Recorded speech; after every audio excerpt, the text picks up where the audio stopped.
Cabinet की संख्या से 5 गुना विधायक हैं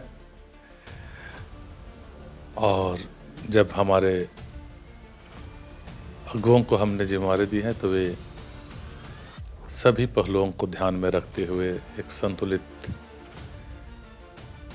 कैबिनेट इस राज्य को देंगे। मुद्दा विहीन थी और उन्होंने आत्मघाती गोल खुद किए हैं, इसलिए हमें और आसानी हुई। डेमोग्राफी हमारा देश का अनेकता में एकता है। नफरत फैलाकर देश को तोड़ने और कमज़ोर करने का काम कौन कर रहा है? झारखंड की बातें हैं। झारखंड का हर जिला का आप सर्वे करके देख लीजिए, क्या झारखंड का डेमोग्राफी बांग्लादेशी बदल रहे हैं? झूठी बातों को, भ्रामक बातों को लाकर वो आत्मघाती गोल खुद भाजपा ने मारा है अपने खिलाफ। झारखंड में इंडिया गठबंधन के प्रचंड जीत के बाद हेमंत सोरेन मुख्यमंत्री पद का शपथ ग्रहण किए और उसके बाद उन्होंने कहा कि जल्द ही जो है वो मंत्रिमंडल का विस्तार कर लिया जाएगा। इस वक्त हमारे साथ कोलेबिरा विधायक नवन विकसल कोंगाड़ी है, जो लगातार पिछली 3 बार से वहां से विजेता घोषित हुए हैं और इनसे हम बात करेंगे कि क्या मंत्रिमंडल विस्तार को लेकर क्या अड़चन है या कितने जल्द किया जाएगा। पहले तो दादा आपको मुबारक हो, आपको बहुत बहुत शुभकामनाएं अपने चैनल के तरफ से, जो आपने लगातार तीसरी बार ये जीत हासिल की है। आपके चैनल के माध्यम से मैं मेरे कोलेबिरा विधानसभा और झारखंड विधानसभा के सभी मतदाताओं को और हमारे पार्टी और गठबंधन के सभी सीनियर नेताओं को मैं बधाई, धन्यवाद और शुभकामना देता हूं। ये दादा अभी जो मंत्रिमंडल विस्तार है ये कब तक कर लिया जाएगा?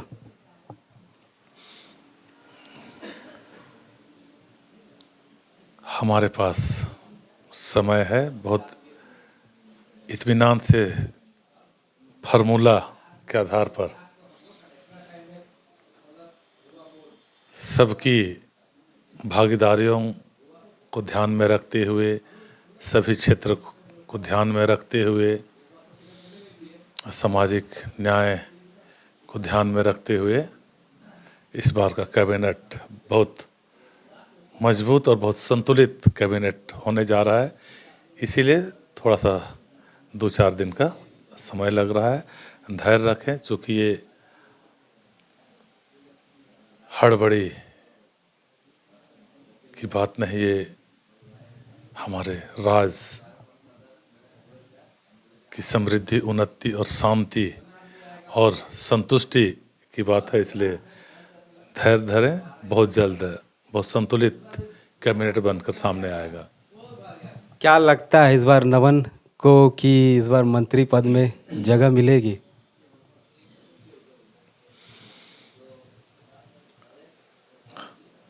हमारे पार्टी और गठबंधन में बहुत अच्छी परंपरा है और हम लोगों ने इस बार भी हमारे पार्टी के और गठबंधन के सीनियर अगुओं को, नेतृत्व को हम लोगों ने इस जिम्मेवारी को स्वेच्छा से सौंपा है, क्योंकि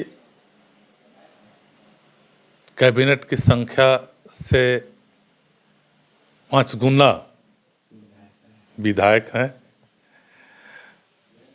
और जब हमारे अगुओं को हमने जिम्मेदारी दी है तो वे सभी पहलुओं को ध्यान में रखते हुए एक संतुलित कैबिनेट इस राज्य को देंगे। ये उम्मीद और भरोसा हम लोगों को है और यह झारखंड की राजनीति के लिए, झारखंड की उन्नति, समृद्धि और शांति के लिए जरूरी भी है। जिस तरह कहा कि आपने कि इस बार जो विधायकों की संख्या बहुत ज़्यादा है, तो चर्चा ये चल रही है कि कहीं ना कहीं इस बार जो है वो समुदाय को लेकर, प्रत्येक समुदाय को मंत्री पद इस तरह दिया जाएगा ताकि वो उसी समुदाय को अपने क्षेत्र में देखिए। सभी समुदायों को भी ले पाना बहुत मुश्किल है। जैसे आदिवासी समुदाय में ही हम लोग 36 से जाति हैं और क्षेत्र भी कई क्षेत्रों में बटा है, भाषाई आधार पर, संस्कृति आधार पर, जातीय आधार पर। इसीलिए थोड़ा सा समय लिया गया है कि संतुलन बनाकर किया जाएगा। थोड़ा तो धैर्य की आवश्यकता है। जनता ने विश्वास के साथ पूर्ण बहुमत, प्रचंड बहुमत के साथ लाई है, तो सरकार भी उसी रीति से एक मजबूत, सशक्त और एकदम दृढ़ इच्छा शक्ति वाला और जो घोषणाएं हैं, जो गारंटी है, जो जन कल्याणकारी योजनाओं को हमने शुरू किया उसे आगे कंटिन्यू करना हमारा प्राथमिकताएं होंगी। इसलिए बहुत सोच समझकर कैबिनेट का गठन किया जा रहा है। ये तो ज़्यादा हुई कैबिनेट की बात। जिस तरह इंडिया गठबंधन का इस बार प्रचंड जीत हुआ है, भाजपा की हार हुई, भाजपा आज 2 दिवसीय अपने बैठक कर रही है, समीक्षा बैठक कर रही है। उनका अंदरूनी मामला है। बस मैं इतना जानता हूं कि भाजपा मुद्दा विहीन थी और उन्होंने आत्मघाती गोल खुद किए हैं, इसलिए हमें और आसानी हुई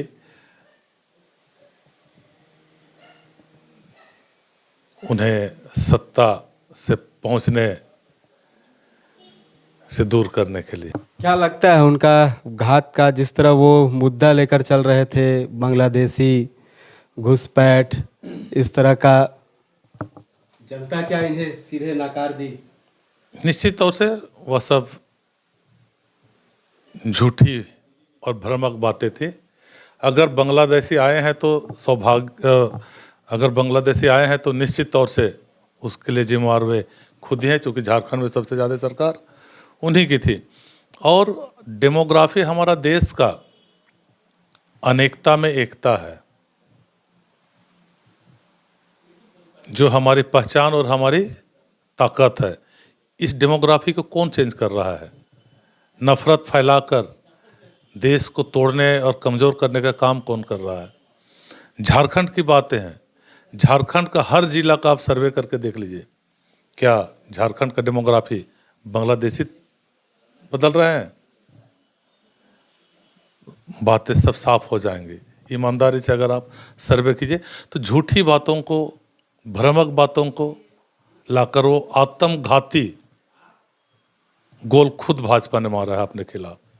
जिस तरह योगी जी एक नारा दिए थे, बटोगे कटोगे, तो क्या झारखंड के जो आदिवासी है वो इससे, आदिवासी समुदाय का इससे कोई मतलब लेना देना इस तरह नहीं लगा? उनका नारा, आदिवासी समुदाय ने भाजपा को नकारा, उन भाजपा का नारा शुरू से ही विवादास्पद रहा है। नफरत फैलाने वाला नारा और विचारधारा को लेकर वे लोग आते हैं।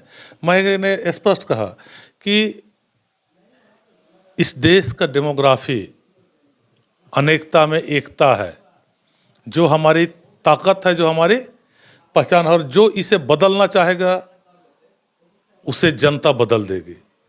ये झारखंड का चुनाव भी सबूत है, और लोकसभा का चुनाव में अयोध्या, बनारस और बद्रीनाथ भाजपा क्यों हारा? जिस अयोध्या मुद्दा को पूरे देश में लाया, उसी अयोध्या में भाजपा हार गई। सबसे बड़ा तीर्थस्थल धाम बद्रीनाथ, वहाँ भाजपा क्यों हार गई? नरेंद्र मोदी जी बनारस में क्यों बड़ी मुश्किल से जीत पाए? अब जनता समझने लगी है। जनता को महंगाई से राहत चाहिए, रोजगार चाहिए, सुविधाएं चाहिए, शांति चाहिए, और नफरत फैलाने वालों को तो एकदम नहीं चाहिए। ये इस बात का सबूत दे दिया है हमारे देश के और झारखंड के लोगों ने। आखिरी सवाल, आपकी सरकार अब पूर्ण हो गई है, जो गारंटियां थी अब बनने के बाद कितना इस पर जल्द लागू रहेगा, कितनी जनता की?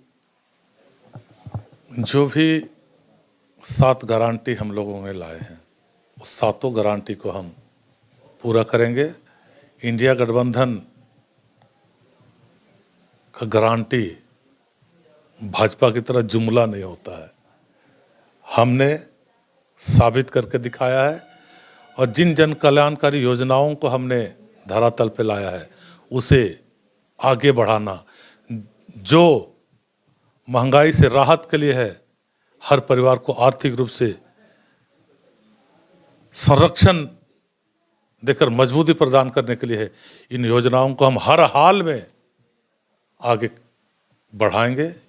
ये हमारा सबसे चुनौतीपूर्ण दृढ़ इच्छा है। चलिए, बहुत बहुत धन्यवाद। ये थे हमारे साथ नवन विकसल कोंगाड़ी, जो कोलेवीरा से लगातार तीसरी बार जीत हासिल किए हैं और कहे तो ये पिछली सरकार में मुख्य सचेतक के तौर पर भी रहे हैं। लेकिन इस सरकार में क्या इन्हें मंत्री पद मिलता है, और अगर मंत्री पद मिलता है और इसके साथ ही वो जनता की सेवा और जनता में कितना कार्य कर पाते हैं, और वहीं जो इनकी गारंटियां ही वो गारंटियां जनता को कितना लाभ पहुंचा पाती है, ये समय बताएगा। रांची से स्ट्रीट बज के लिए जयंत कुमार।